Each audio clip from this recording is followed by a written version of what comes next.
Hi friends, welcome back to my channel. ನಂದು BK Kannada vlogs. ಎಲ್ಲರೂ ಹೇಗಿದ್ದೀರಾ? ಎಲ್ಲರೂ ಚೆನ್ನಾಗಿದ್ದೀರಾ ಅಂತ ಭಾವಿಸ್ತೀನಿ. ಹಾಗೆ ನಾನು ಕೂಡ ತುಂಬಾ ಚೆನ್ನಾಗಿದ್ದೀನಿ ಅಂತ ಹೇಳ್ತಾ ಇವತ್ತಿನ ವ್ಲಾಗ್ನ ನಿಮ್ಮ ಜೊತೆಗೆ ಶೇರ್ ಮಾಡ್ಕೊತಾ ಇದ್ದೀನಿ. ಇವತ್ತಿನ ವ್ಲಾಗು ನೀವೇ ನೋಡ್ತಾ ಇರೋ ಹಾಗೆ ಪಾರ್ಟ್ 3 ಆಗಿರುತ್ತೆ. ಬಂಡೀಪುರ ಫಾರೆಸ್ಟ್ ರೆಸಾರ್ಟ್ಗೆ ಹೋಗಿದ್ವಲ್ಲ, ಹಾಗಾಗಿ ಈಗ ನಾನು ಲಾಸ್ಟ್ ಟೈಮ್ ಬಂದು ರೂಮ್ ಟೂರ್ನ ಕೂಡ ಹಾಕಿದ್ದೆ ನಿಮ್ಮ ಜೊತೆಗೆ. ಈಗ ರೂಮ್ ಎಲ್ಲ ಖಾಲಿ ಮಾಡಿಕೊಂಡು ಮುಗಿಸ್ಕೊಂಡು ಮತ್ತೆ ನೆಕ್ಸ್ಟ್ ನಾವು ಬಂದು ಹಿಮವದ್ ಗೋಪಾಲ ಸ್ವಾಮಿ ಬೆಟ್ಟಕ್ಕೆ. ನಾವು ಬೆಳಗ್ಗೆ ಎಲ್ಲ ಚೆನ್ನಾಗಿ ಅಲ್ಲಿ ಸ್ವಿಮ್ಮಿಂಗ್ ಪೂಲಲ್ಲೆಲ್ಲ ಆಡಿಕೊಂಡು ಟಿಫನ್ ಮಾಡಿಕೊಂಡು ಮತ್ತೆ ರೂಮಿಗೆ ಬಂದು ಫ್ರೆಶ್ ಅಪ್ ಆಗಿ ಎಲ್ಲ ಹೊರಡೋ ಅಷ್ಟರಲ್ಲಿ ಮಿನಿಮಮ್ ಅಂದರೂ ಒಂದು 12 ಗಂಟೆ ಆಗಿತ್ತು. ಅಷ್ಟೊತ್ತಿಗಾಗಲೇ ಎಲ್ಲ ಸಿಕ್ಕಾಪಟ್ಟೆ ಬಿಸಿಲು.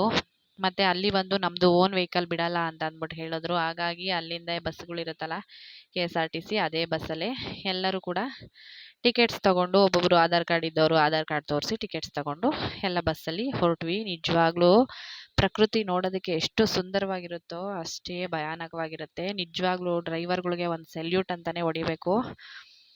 ಇದರಲ್ಲಿ ಅವರು ಹೇಗೆ ಓಡಿಸ್ತಾರೋ ಗಾಡಿನ, ಯಪ್ಪಾ ದೇವ್ರೆ, ನಮಗಂತೂ ನೋಡ್ತಾ ಇದ್ರೇ ಒಂಥರ ಸಿಕ್ಕಾಪಟ್ಟೆ ಭಯ ಆಗ್ತಾಯಿತ್ತು.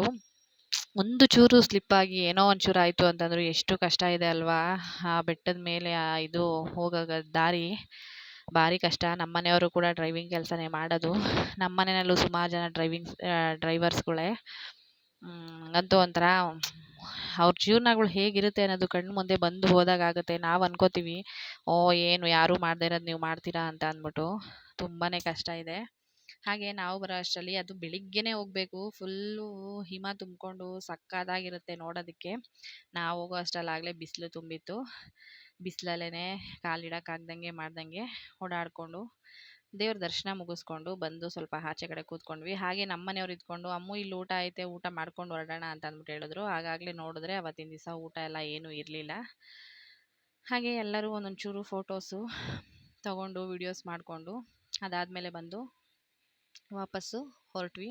ಅಲ್ಲಿಂದ ಹೊರಟು ನಾವು ಬಂದು ನೆಕ್ಸ್ಟಿಗೆ ಬಂದು ನಂಜನಗೂಡಿಗೆ ಬಂದ್ವಿ. ನಂಜನಗೂಡಲ್ಲಿ ಬಂದು ಒಂದು ಹರಕೆ ಇತ್ತು. ನಮ್ಮ ಮನೆಯವ್ರಿಗೆ ಕಾಲು ಸಿಕ್ಕಾಪಟ್ಟೆ ನೋವ್ತಾಯಿತ್ತು. ಅಲ್ಲಿ ಒಂದು ಪ್ರತೀತಿ ಇದೆಯಲ್ವಾ, ಅಲ್ಲಿ ಬೆಳ್ಳಿದು ಇದನ್ನು ಮಾರ್ತಾ ಇರ್ತಾರೆ, ಪಂಚಲೋಹದ್ದು ಎಲ್ಲ, ಕೈ, ಕಾಲು, ತಲೆ, ಫುಲ್ಲು ಬಾಡಿ, ಆ ಥರದ್ದು ಎಲ್ಲ. ಆ ಥರ ಏನೇ ನೋವಿತ್ತು ಅಂತ ಅಂದ್ರೂ ಅದನ್ನು ಕಡಿಮೆ ಆಗಬೇಕು ಅಂತ ಅಂದ್ಬಿಟ್ಟಂದರೆ ಅದನ್ನು ಉಂಡಿನಲ್ಲಿ ಹರಿಸ್ಕೊಂಡು ಹಾಕೋದು ಅಂತ ಅಂದ್ಬಿಟ್ಟು ಅನ್ಕೋತಾರೆ. ಹಾಗಾಗಿ ನಾನು ನಮ್ಮ ಮನೆಯವ್ರಿಗೆ ಕಾಲು ನೋವು ಕಡಿಮೆ ಆಗಲಿ ಅಂತ ಅಂದ್ಬಿಟ್ಟು ಅಲ್ಲಿ ದೇವ್ರ ಹತ್ರ ಬೇಡ್ಕೊಂಡು ಉಂಡಿಗೆ ಹಾಕಿದೆ.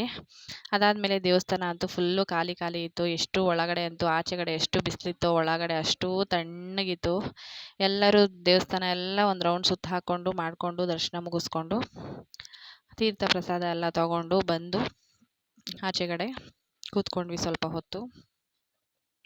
ತುಂಬ ರಶ್ ಇದ್ದಾಗ ಹೋಗಿತ್ತು ಅಂತ ಅಂದರೆ ನಾರ್ಮಲಾಗಿ ದೇವಸ್ಥಾನ ಎಲ್ಲ ಫುಲ್ಲು ಇಷ್ಟು ಸಮಾಧಾನವಾಗಿ ಫುಲ್ಲು ದೇವಸ್ಥಾನ ಸುತ್ತೋದಕ್ಕೆ ಆಗೋದೇ ಇಲ್ಲ.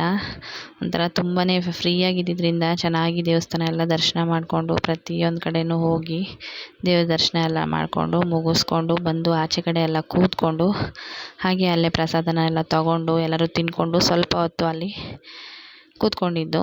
ಆಮೇಲೆ ಹೊರಡೋದು ಅಂತ ಅಂದ್ಬಿಟ್ಟು ಹೊರಟ್ವಿ. ಅದಾದಮೇಲೆ ಬಂದು ನಾವು ಡೈರೆಕ್ಟು ಇನ್ನೆಲ್ಲೂ ಹೋಗಲಿಲ್ಲ. ಮಧುರಲ್ಲಿ ಬಂದು ಕಾಫಿ ತೊಗೊಂಡು ಕಾಫಿ ಕುಡ್ಕೊಂಡು ಡೈರೆಕ್ಟು ಮನೆಗೆ ಅಂತ ಬಂದಿದ್ದು. ನಾವು ಮನೆಗೆ ಬರೋ ಅಷ್ಟರಲ್ಲಿ ಆಗಲೇ ಸುಮಾರು ಒಂದು 10-10:30 ಆಗಿತ್ತು.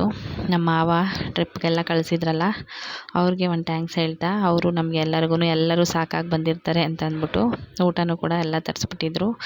ಇಡ್ಲಿ, ಚಿತ್ರಾನ್ನ, ರೈಸ್ ಬಾತು ಮತ್ತು ಬಜ್ಜಿ, ಬೋಂಡ ಅಂತ ಅಂದ್ಬಿಟ್ಟೆಲ್ಲ ಎಲ್ಲರೂ ಮನೆಗೆ ಪಾರ್ಸಲ್ಗಳನ್ನ ತೊಗೊಂಡು ಹೋಗಿ ತಿಂದು. ಹಾಗೆ ಇವತ್ತಿನ ಬಂಡೀಪುರ ಟ್ರಿಪ್ಪು ಇಲ್ಲಿಗೆ ಎಂಡ್ ಮಾಡ್ತಾಯಿದ್ದೀನಿ ಫ್ರೆಂಡ್ಸ್. ಯಾರಿಗೆಲ್ಲ ಈ ವಿಡಿಯೋ ಇಷ್ಟ ಆಯಿತು ಪ್ಲೀಸ್ ಒಂದು ಲೈಕ್ ಮಾಡಿ, ಶೇರ್ ಮಾಡಿ, ಕಮೆಂಟ್ ಮಾಡಿ ಅಂತ ಕೇಳ್ತಾ bye, take care, see you the next